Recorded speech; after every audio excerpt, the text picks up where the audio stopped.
Jesus. Hallelujah. सबको जय मसीह की स्वागत है आप सबका हमारे YouTube channel Holi ghost productions में। डेली वर्ड ऑफ गॉड के लिए सब्सक्राइब करें हमारे यूट्यूब चैनल को और बेल आइकन पर क्लिक करके ऑल नोटिफिकेशन सेट करें।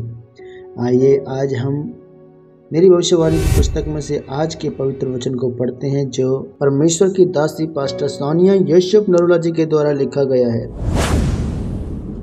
आज का पवित्र वचन है, आत्मिक संगति में जुड़े रहो। जिस तरह प्रेरितों के काम अध्याय 14 के 20 में लिखा है, पर जब चेले उसके चारों ओर आ खड़े हुए तो वह उठकर नगर में गया और दूसरे दिन बरनबास के साथ दिरबे को चला गया। मेरे प्रिय, जब आप इस वचन के बारे में पढ़ते हैं तो जब पौलुस पर ज़्यादा पथराव किया गया तब पौलुस के चोट लगने के कारण वह गिर गया। तब उस समय यहूदियों ने उसे हिलाकर देखा कि वह मर चुका है और वह उसे छोड़कर चले गए।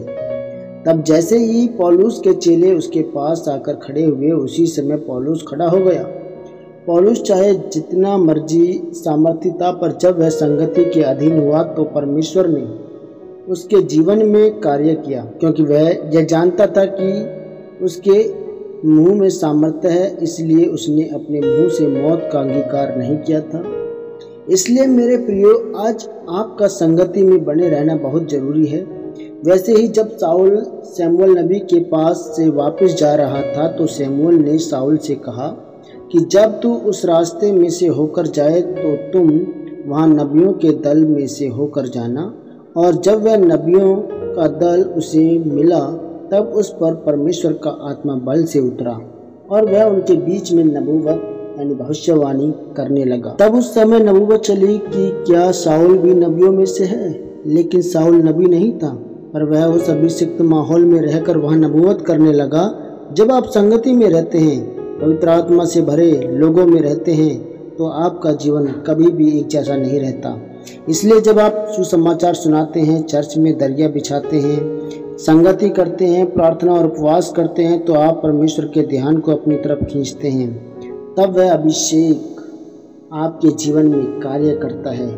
जो लोग अपने अगुए के अभिषेक का आदर नहीं करते और संगति के साथ नहीं जुड़ते, जिसके कारण उनके जीवन में परमेश्वर का काम नहीं हो पाता और वह शर्मिंदगी का सामना करते हैं। इसलिए आज आपको यह निर्णय लेना है कि आपको कैसे आत्मिक संगति के साथ जुड़ना है और अपनी आशीषों को लेना है। आमीन आमीन। यह प्रार्थना आपके द्वारा की जाए। सर्वशक्तिमान परमेश्वर, इस वचन के लिए मैं आपका धन्यवाद करता हूँ और प्रार्थना करता हूँ कि परमेश्वर मैं आपकी आत्मिक संगति में बना रहूँ और आपके अभिषेक को प्राप्त करूँ, प्रभु यीशु मसीह के सामर्थी नाम में। आमीन आमीन आमीन। सबको जय मसीह की। God bless you all of you. परमेश्वर आपको इस पवित्र वचन के द्वारा ब्लेस करे। हालेलुया।